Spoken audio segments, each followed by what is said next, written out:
Bonjour ou bonsoir à vous tous et merci d'être avec nous dans le monde en un nouveau numéro ce samedi. Nous allons faire le tour d'horizon de quelques sujets marquants de l'actualité de la semaine. On va parler du Sénégal ce soir où entre Bassirou Diomaye Faye et Ousmane Sonko, certains s'interrogent s'il y a brouille. Nous parlerons également du Gabon.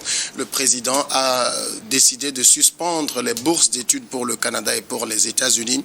En deuxième partie, on va parler exclusivement du processus électoral au Togo, lequel processus s'est achevé le 17 juillet dernier avec les élections municipales. Je reçois 3 invités ce samedi pour faire le débat. Marcel Agbessinou, il est juriste, journaliste également. Bonsoir Marcel. Bonsoir Sam et bonsoir à nos téléspectatrices et téléspectateurs de New World Info.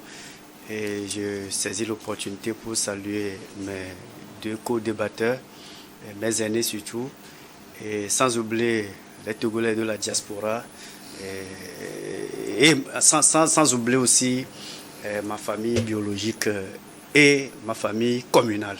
Merci d'être notre invité. Face à vous, Zana Sadio Hetou, analyste politique. Bonsoir Zana. Bonsoir et merci pour l'invitation. Merci d'accepter cette invitation. 3e invité, Dominique Lacmon. Dominique Lacmon est leader panafricain pour le développement. Bonsoir Dominique. Oui, bonsoir Samir. Bonsoir également mes frères co-panélistes. Bonsoir à tous les téléspectateurs et téléspectatrices de New World. Et merci à vous également d'être notre invité. On prend tout de suite la direction du Sénégal. C'est le premier sujet. Certains craignent une brouille au sommet de l'État sénégalais entre le président Bassirou Diomaye Faye et son premier ministre Ousmane Sonko. On le sait, c'était un ticket pour la présidentielle. Ousmane Sonko, c'est le leader du PASTEF qui, faute de pouvoir participer à la dernière présidentielle, a dû placer Bassirou Diomaye Faye. Quelques mois après, un peu plus d'1 an après la prise de fonction, Ousmane Sonko a clairement critiqué Bassirou Diomaye Faye, estimant que le président ne faisait rien pour empêcher les critiques à son endroit. Les gens attendaient la réaction du président. Elle est intervenue quelques jours après. Le président Bassirou Diomaye Faye a estimé qu'il n'y avait aucune brouille entre lui et son premier ministre et que ce qui le préoccupait, c'est de répondre aux attentes des Sénégalais. Mais Zana Sadio Hetou, cela n'a pas beaucoup rassuré. Certains pensent ouvertement qu'entre les 2 personnalités au sommet de l'État sénégalais, il y a brouille. Est-ce que c'est votre avis également? Non, sincèrement, il y a bruit parce que lorsque vous voyez les propos que moi j'estime sincères venant de la part d'Ousmane Sonko, si vraiment les canaux de communication amicaux existaient réellement, ces propos n'auraient pas dû intervenir sur les médias. Quand le Premier ministre Sonko dit clairement que si le pays, ou bien c'est si difficile de gouverner, je suis en train de le paraphraser, on n'a qu'à lui confier la gouvernance. Donc ça veut dire clairement que voilà, il y a une grosse fissure entre les deux. Et les propos qui ont suivi après pour essayer de calmer le jeu, moi je pense que ce sont juste des propos diplomatiques qui cachent, en effet, là, qui veulent cacher même la forêt que nous tous nous savons. Et comme vous l'avez si bien dit dans l'introduction, c'est parce qu'il était juridiquement empêché d'être candidat au présidentiel qu'il a dû prendre l'option de Diomaye Faye. Et personne n'ignore que ce tandem, c'est comme lorsque Medvedev était président de la Fédération de Russie et que Poutine était son premier ministre. Donc en réalité, tout le monde sait que celui qui détient le pouvoir, c'est Ousmane Sonko. Celui qui détient la popularité au sein du PASTEF, c'est Ousmane Sonko. Et donc, naturellement, Diomaye Faye a cette pression. Il ne pouvait pas, il ne peut en aucun cas vouloir s'interposer de manière ouverte contre son premier ministre qui a la popularité, qui a le leadership. Et naturellement, ces propos devraient être, comme vous l'avez vu, aussi conciliants. Mais comme je l'ai dit, tel que Ousmane Sonko a dit clairement, les points de désaccord, il est allé très loin. Et je pense que c'est une fissure entre les deux. Et j'espère que cette fissure ne va pas s'agrandir dans les prochaines semaines, dans les prochains mois, parce que cela risquerait de créer une grosse, comment on appelle ça, de grosses tensions déjà au sein de leur parti. Et ça va pousser peut-être à une démission anticipée de Diomaye Faye. S'il sait qu'il est vraiment, comment on appelle ça, dos au mur vis-à-vis de son parti, s'il sait que son pouvoir est remis en cause de manière très très ouverte, on va le pousser à la sortie et peut-être que ce ne serait pas une bonne chose pour le PASTEF. Dominique Lacmon, vous y voyez également une brouille?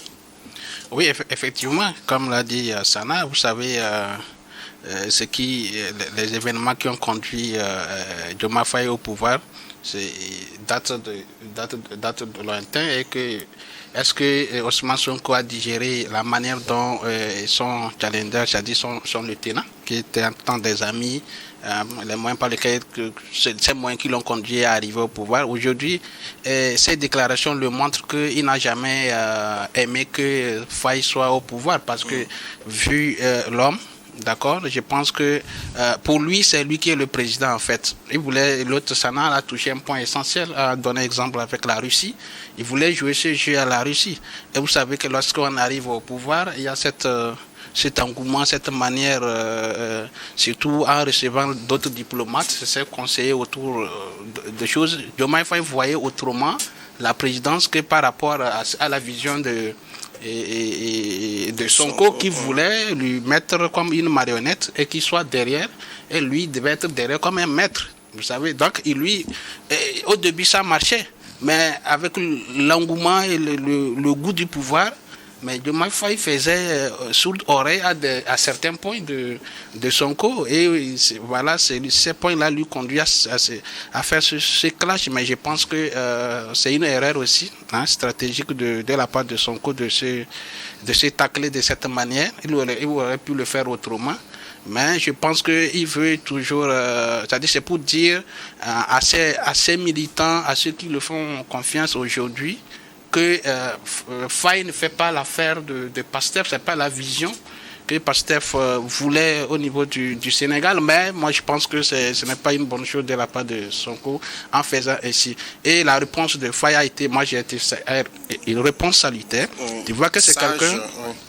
C'est quelqu'un qui n'aime pas vraiment clasher, il n'aime pas la confrontation. Il connaît quand même l'historique de tout leur passé, tout ce qui leur a été, tout ce qu'ils ont traversé ensemble avant qu'il lui ne soit président. C'est-à-dire qu'il doit quand même se mériter également à Ousmane Sonko. Mais ce que je voudrais dire à Ousmane Sonko, de dire que les choses, les donnes ont changé. D'accord? Mais s'il veut rester, il veut rester dans cette manière, comme il l'a fait, cette manière qui les a conduits tous les deux au pouvoir, je pense qu'il risque de se tromper des donnes. Parce que les Sénégalais n'ont pas quelqu'un en face aujourd'hui qui peut dire que tout peut jouer à la faveur de Sonko. Sonko, qu'est-ce qu'il a amené? Parce que c'est cette tentative de troisième mandat de Macky Sall qui a fait que lui, il est sorti populaire. Aujourd'hui, il n'y a pas cette affaire de troisième mandat. On a un président qui est élu. Il faut que Sonko puisse se remettre en cause, considérer Faye comme président.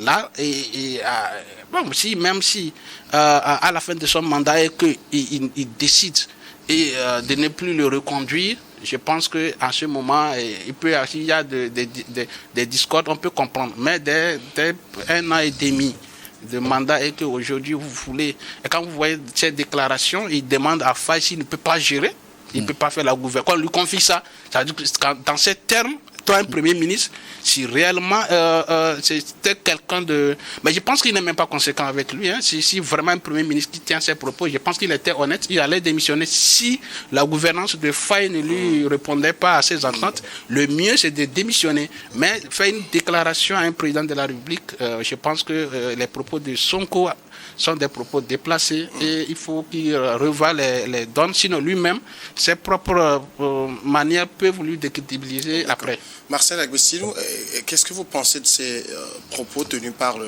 Premier ministre Ousmane Sonko? Non, c'est un propos d'un militant qui veut haranguer la foule. Vous savez... Il y a quelle foule à haranguer aujourd'hui? C'est-à-dire qu'il pensait qu'il était encore Ousmane Sonko avant l'avènement du pouvoir le 2 avril 2024 de Diomaye Faye. Aujourd'hui, la page là, elle est tournée. Et aujourd'hui encore, le pouvoir d'État a été mis en jeu par les deux. Et le plus petit incarne la continuité de l'État. Et ce président, le jeune président, qui est d'ailleurs le mentor, c'est Sonko Ousmane, ouais. Et il doit défendre son bilan à la fin de son mandat. Il serait l'unique face les Sénégalais, des millions et des milliers de Sénégalais. Il n'y a pas un bilan à deux. ils ne présenteront pas de bilan à deux. C'est lui seul, c'est Diomaye Faye qui doit présenter son bilan politique, économique et social et tout devant les Sénégalais à la fin de son mandat bientôt. Et là où le bas blesse, Ousmane Sonko peut-être a oublié les grands principes juridiques ou bien les fondamentaux juridiques qui stipulent que tout le pouvoir arrête le pouvoir. C'est-à-dire que si nous nous en tenons au principe sacro-saint de notre prédécesseur Montesquieu qui dit que le pouvoir arrête le pouvoir, si je veux résumer, pour que l'on n'en abuse pas le pouvoir arrête le pouvoir. C'est-à-dire qu'il y a la séparation souple des pouvoirs. Le pouvoir législatif, le pouvoir exécutif et le pouvoir judiciaire. Voilà que notre Premier ministre Ousmane Sonko veut maintenant opposer ou bien veut que le chef de l'État qui incarne la continuité de l'État avec son pouvoir limité dans le temps et dans l'espace, il veut que le même président de la République s'immisce dans les affaires judiciaires pour le protéger. Alors que le Sénégal, c'est une vieille démocratie en Afrique. À quoi maintenant Ousmane Sonko veut jouer? À quel jeu il veut maintenant pousser le président de la République à entamer? Moi, je vois que le Premier ministre Ousmane Sonko, d'abord, il lui manque la maturité politique. Ce n'est pas parce que tu as poussé avec l'option populaire, avec la rue, le président sortant, Macky Sall, parce qu'il veut jouer le jeu de ping-pong pour au moins ramper, faire le 3e mandat. Heureusement que vous étiez là, vous avez fait ombrage et il n'a pas pu faire, mais la paille elle est tournée. Mais tu veux que les affaires, si tu es en conflit avec les affaires, tu es en conflit avec la loi doit être dite. Mais selon lui, son dauphin là, il doit le protéger contre les institutions de la République. Alors que c'est les mêmes institutions, ce qu'il faisait à l'époque là. Il dénonçait les abus, les travers de ces institutions. Voilà qu'il veut pousser les mêmes institutions à être inféodées à lui. Donc ça ne passera pas. Soit il démissionne et il se retrouve dans la rue pour mesurer sa popularité aujourd'hui, voir si il a encore la popularité aujourd'hui ou bien comme avant. Mais critiquer ouvertement un chef de l'État qui a été plébiscité par les Sénégalais et qui a la majorité à l'Assemblée nationale aujourd'hui, qu'on n'a qu'à le confier la gouvernance, c'est la première fois que nous avons écouté ce genre de propos de la part de certains premiers ministres. En même temps, Ousmane Sonko a tenu ses propos dans une réunion de son parti politique, le PASTEF. Est-ce que, j'ai envie de dire, quand on est au sein de son parti politique, on se dit les vérités aussi. Quand il y a des problèmes, on les dit. Et donc le cadre dans lequel il a tenu ses propos, est-ce que c'est déplacé? Bon, en réalité, on peut critiquer la gouvernance du président de la République, mais cela serait venu de l'Assemblée nationale que cela serait compris. Parce que quand même, Ousmane Sonko, il incarne l'exécutif dans son rôle de Premier ministre, et je crois que ce n'est pas si loin du rôle de président de la République, puisque le président de la République, il fixe les priorités et le gouvernement, il suit ses priorités. Et c'est en ça que moi je vois les choses. Et est-ce qu'on n'a pas envie de se demander si les propos de M. Ousmane Sonko seraient plutôt relatifs à sa condamnation qui a été confirmée, sa condamnation pour la Cour suprême. Confirmer. Est-ce que ce n'est pas cela qu'il tenterait, par exemple, de reprocher au président Diomaye Faye? C'est une question qui se pose. Tout comme fait, moi je pense que tel que les propos ont été exprimés, cela expose vraiment une fissure, une grande fissure. Et dans ce sens, il a remis en cause même le leadership du président de la République. Moi je pense que l'exemple de Kabila en RD Congo avec Tshisekedi doit lui faire apprendre beaucoup de choses. Kabila n'a pas vu venir, comment on appelle Tshisekedi, mais au compte fait, mais Tshisekedi il a joué à fond la partie d'échec. Il a mis en minorité aujourd'hui, Kabila est très coincé. Donc peut-être que M. Sonko, il est en train de minimiser le pouvoir ou bien l'influence du président Diomaye Faye. Il estime que c'est lui qui serait peut-être l'héritier digne de, comment on appelle ça, du pouvoir, de la conquête du pouvoir par le PASTEF, mais il peut se tromper parce que après tout, c'est le président de la République. C'est le président de la République, c'est lui qui dispose des pouvoirs. Plus élargi que ceux du président, plutôt du Premier ministre. Lui, il n'est que le Premier ministre. Certes, il peut avoir une assise et peut-être une influence, il est dans sa position de leader charismatique du parti. Mais le pouvoir que le président de la République détient, il peut facilement casser ce leadership-là. Parce que le président, il va agir en son nom et tout de suite, il peut se rallier beaucoup de gens au sein du parti. Il peut casser le soutien d'Ousmane Sonko parce que c'est quand même lui le président de la République. Et donc moi je pense que tel que ces propos ont été prononcés d'une manière très crue, dire qu'on n'a qu'à lui confier s'il savait qu'il est incapable d'assumer ses fonctions, je pense que c'est très grave. C'est des propos suffisamment conséquents pour que Diomaye Faye sache quoi faire. Il a dit, Sonko, que si c'était lui qui avait été président de la République, ces choses ne seraient pas arrivées. En même temps, comme je l'ai dit, Sonko est le chef du PASTEF, c'est le président du parti dont Diomaye Faye est militant. Donc, c'est des critiques qui interviennent au sein d'un parti politique. Est-ce qu'il y a des... j'ai envie de dire, c'est pas un dossier d'État? Non, mais on ne peut pas dire que ce n'est pas un dossier d'État. Sonko, ce n'est pas... Bon, c'est vrai que l'autre lui parlait de militant. Ce n'est pas n'importe quel militant, c'est un Premier ministre, celui qui conduit la politique de gouvernance du président de la République. Il ne peut pas venir dire aujourd'hui que cette présidence ne fait pas son affaire et il doit dénoncer ça au sein de son propre parti. Vous savez, il faut vraiment dire les choses avec sérénité. C'est que Ousmane Sonko n'a jamais considéré Diomaye Faye comme président. Maintenant, il constate que le gars est en train de prendre de la hauteur, il prend certaines initiatives.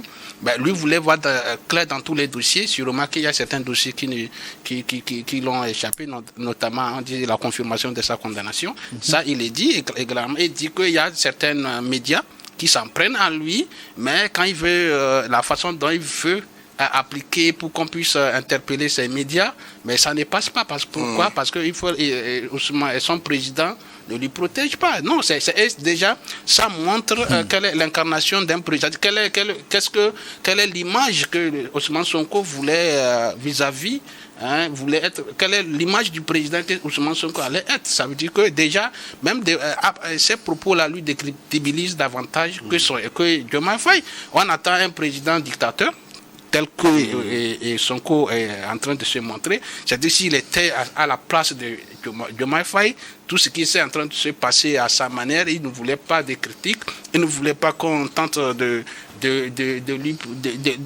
lui tacler lui-même comme il le fait. Je pense que s'il était à la place de Diomaye Faye, même après son discours là, son limogeage devait être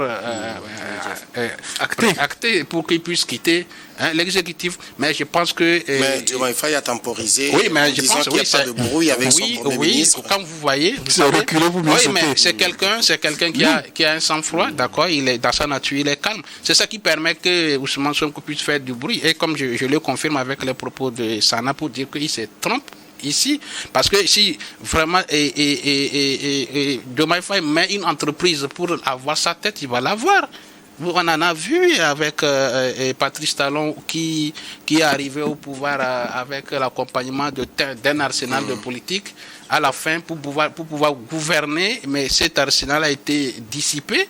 Je donne le cas de Germain Adjavon qui a accompagné Patrice Talon au deuxième tour.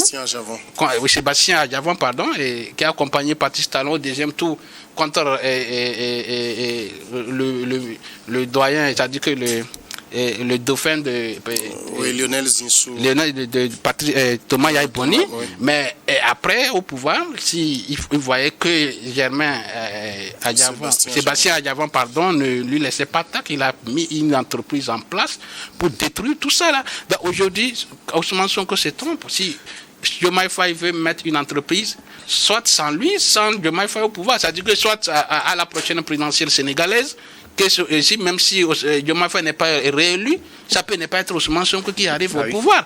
Mais il faut qu'il temporise, qu'il se remette en cause, d'accord, pour qu'ensemble ils puissent gouverner. Mais avec ses propos, moi je pense s'il était conséquent avec lui, il aurait démissionné. Et je pense que sûrement s'il le fait, il serait honoré.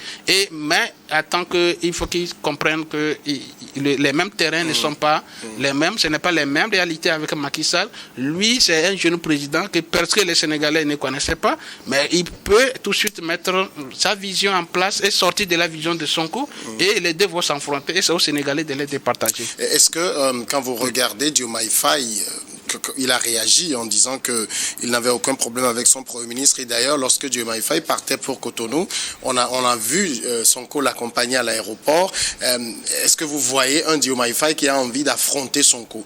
Parce que n'oubliez pas, Sonko, c'est un charisme énorme, c'est une popularité extraordinaire. Non, mais les données ont changé. Est-ce que vous pensez que Diomaye Faye aurait envie d'affronter celui-là? Est-ce que Diomaye Faye s'est préparé pour entendre les propos là venant de Ousmane Sonko? Non.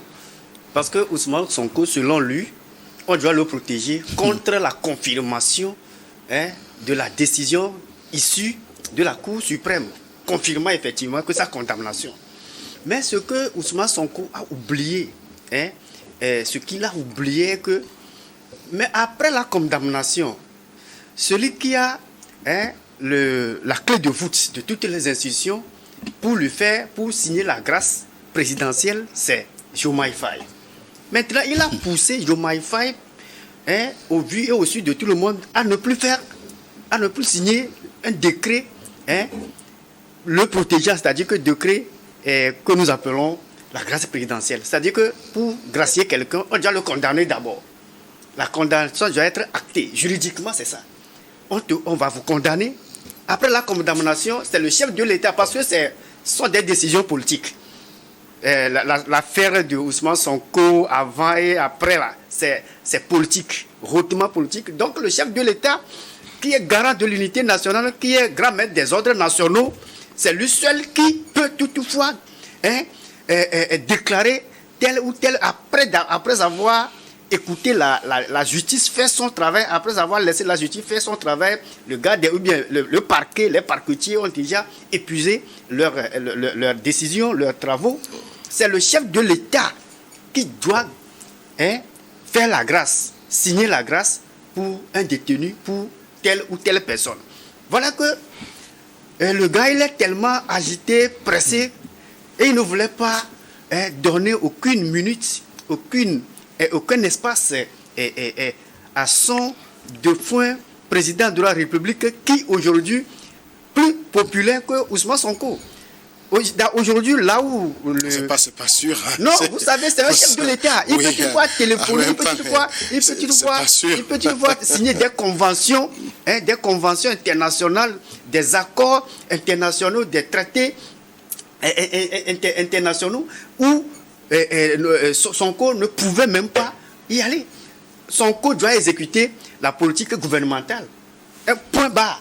Mais si on va révoquer aujourd'hui Ousmane Sonko de son poste de Premier ministre, c'est le chef de l'État qui a cette manette aussi de le révoquer, de le nommer. En même temps, c'était le sens de ma question. Est-ce que vous pensez que Diomaye Faye peut affronter l'affronter techniquement, mais pas tel que le commun des mortels, peut-être en tant que... Moi, si je veux répondre à votre question, en fait, si ce n'est pas qu'il fait preuve d'humilité, il peut l'affronter.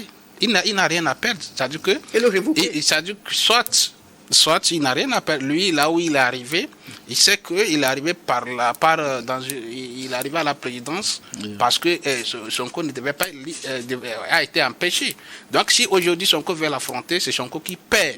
Lui va mettre un arsenal qui va l'empêcher, de ne pas être président à la prochaine élection présidentielle, mais lui n'a rien à perdre. S'il est réélu ou pas, il n'a rien à perdre.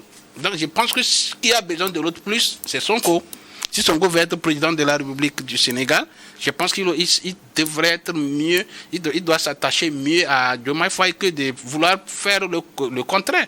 Donc, si il veut aller à un affrontement, lui il a un arsenal, c'est lui qui a la manette du pouvoir, c'est lui qui peut prendre des décisions, il peut l'anéantir facilement. Et bon, même s'il pense qu'il est populaire et que les militants qui font confiance à Sonko sont plus populaires que ceux qui font confiance à Diomaye Faye, c'est à la prochaine élection présidentielle. Mais peut-être que ça ne serait pas parce que sans l'autre, puisque déjà s'il est condamné, s'il n'a pas une grâce présidentielle et que cette condamnation reste, je ne pense pas qu'il serait un prochain candidat aux élections présidentielles du Sénégal. Pour compléter peut-être, nous les Africains, nous oublions peut-être certains paramètres très vite.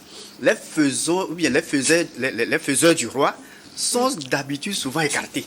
Lorsque le roi là, il est assis, les faiseurs du roi sont souvent écartés. Vous avez donné l'exemple de Patrice Talon. C'est un exemple parmi tant d'autres, mais c'est un exemple éloquemment très riche.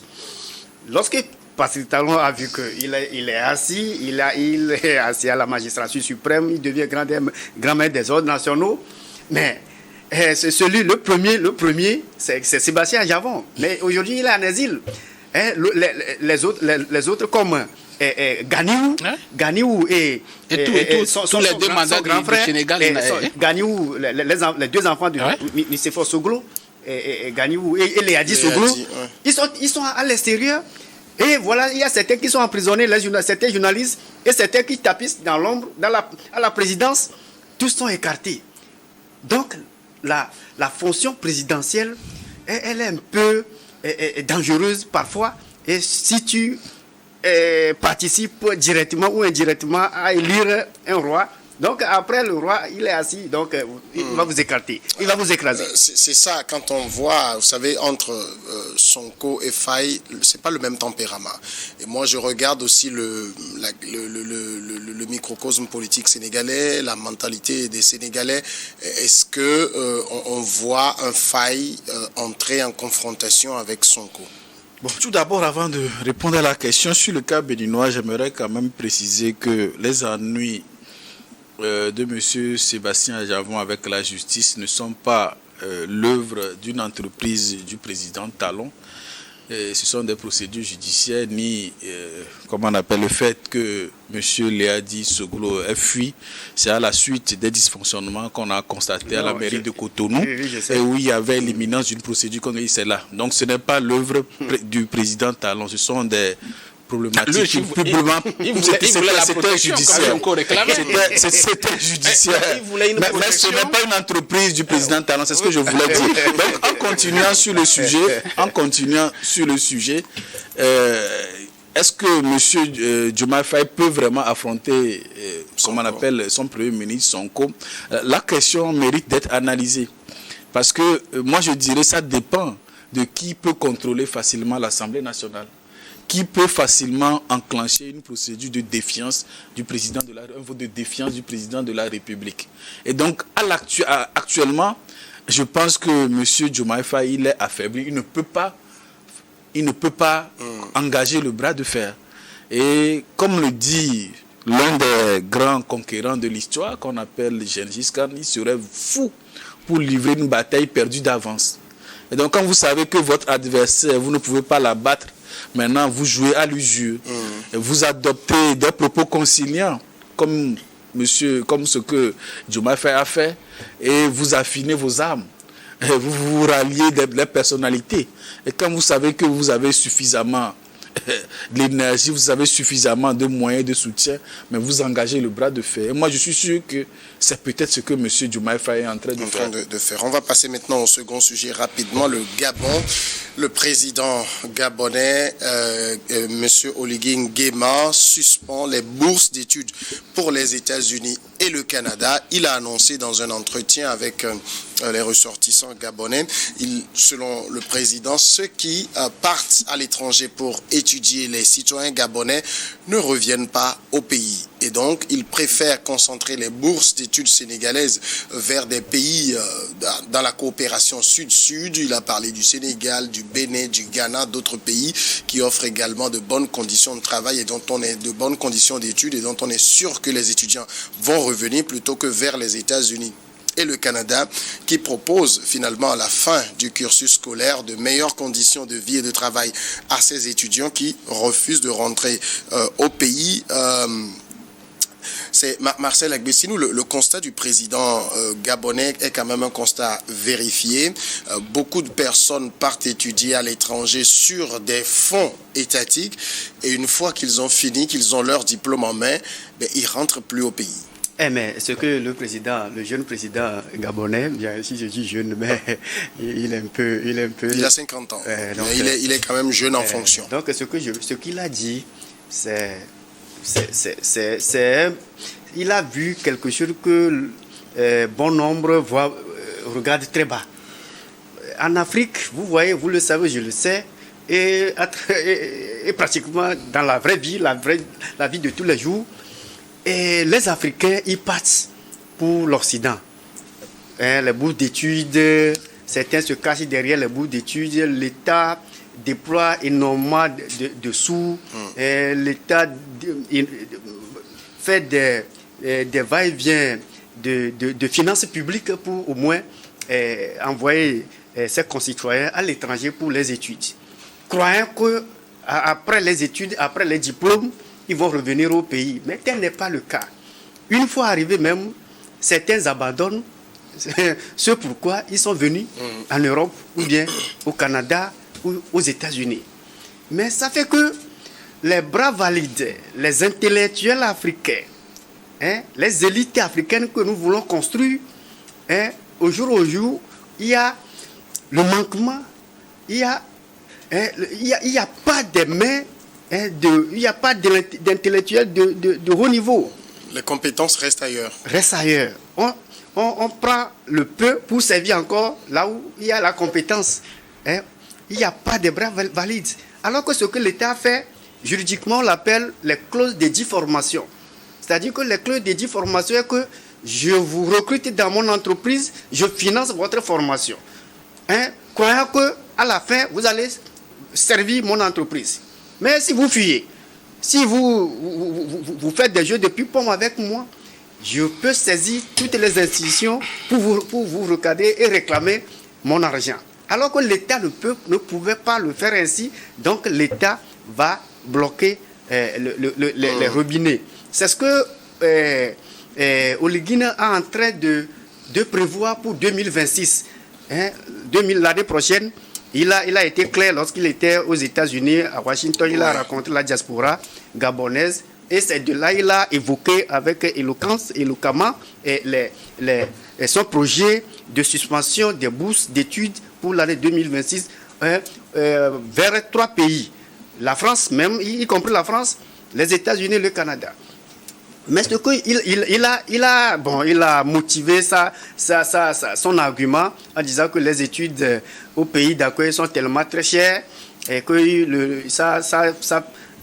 il n'y a pas tellement de la cagnotte pour encore prendre en charge ces études-là, qu'ils vont chercher dans la sous-région certaines universités, certains centres où il va envoyer les diplômés gabonais. Mais ce que je demande, pourquoi ne pas créer des institutions ou bien des universités de haut niveau? Si vous regardez le Gabon, en Afrique, le Gabon aussi détient une majorité d'immenses les ressources énergétiques, c'est-à-dire le bois même que le Gabon est en train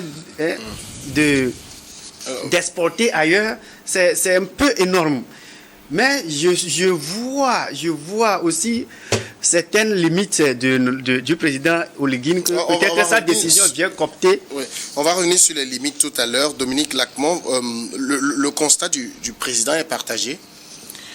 Oui et non.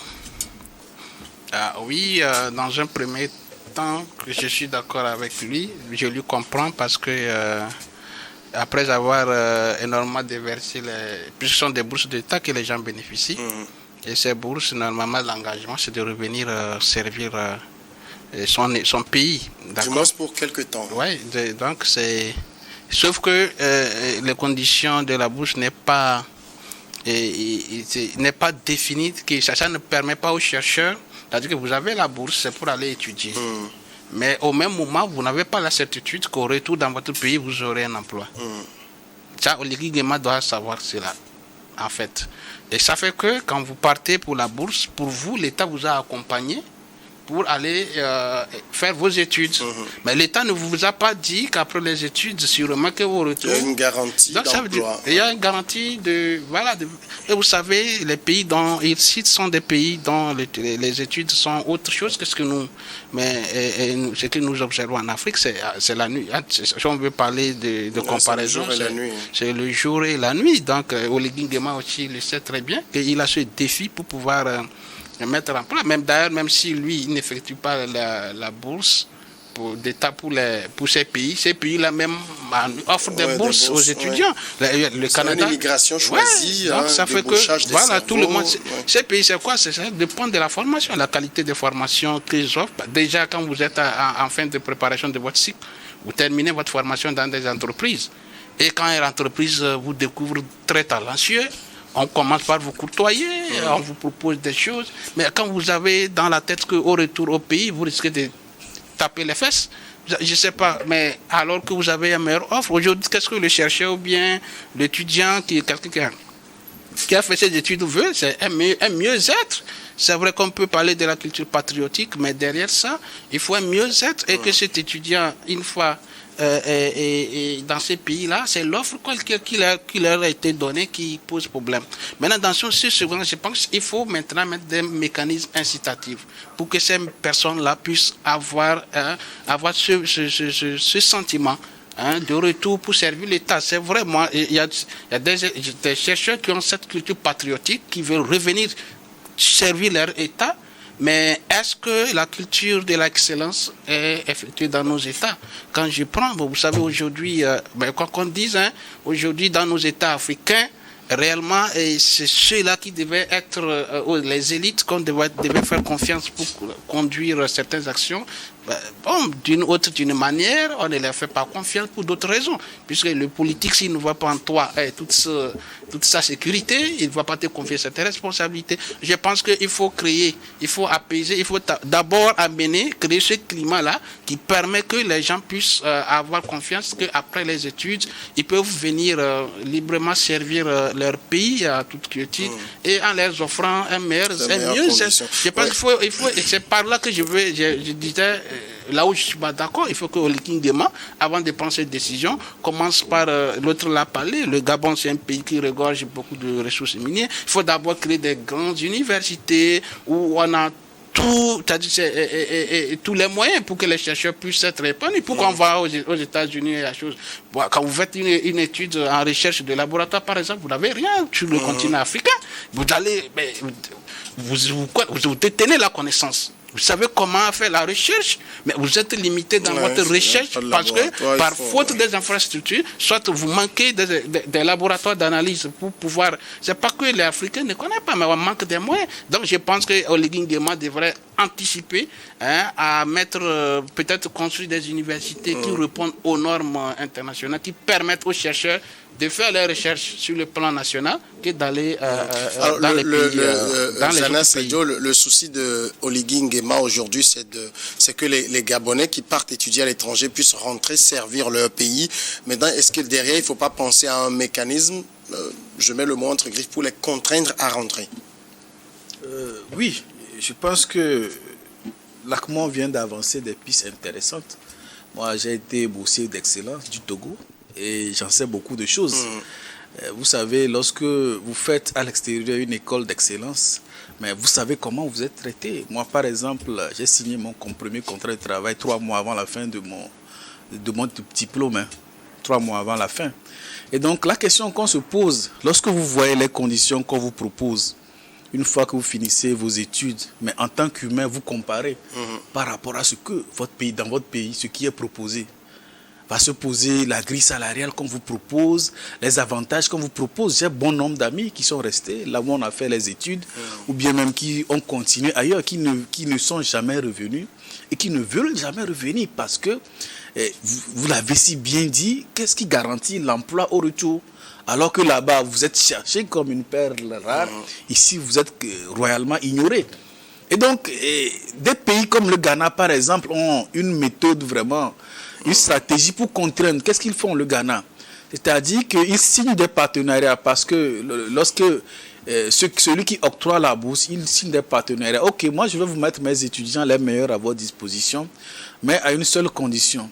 Vous ne leur remettez pas les diplômes. Leurs diplômes sont envoyés au ministère des Affaires étrangères et vous êtes contraint de travailler pour l'État un certain nombre d'années, je pense 2 ans, avant, 2 ans ou bien 3 ans, avant de reprendre vos diplômes. Je pense que c'est une méthode incitative. Mais quoi qu'on le dise, quelle que soit la contrainte, une personne qui sait qu'elle est mieux valorisée ailleurs, qui sait qu'elle est compétente, si vous la mettez dans des conditions difficiles, au bout des 3 ans de rétention de son diplôme, dès qu'il les a, il va repartir. Et c'est toujours une perte. Donc je pense que c'est mieux de créer un cadre incitatif, un cadre qui encourage les boursiers de l'extérieur à revenir, à travailler. On va marquer, si vous voulez, la pause. On reviendra en deuxième partie pour continuer de parler un peu du Gabon avant le Togo. On se retrouve dans une dizaine de minutes.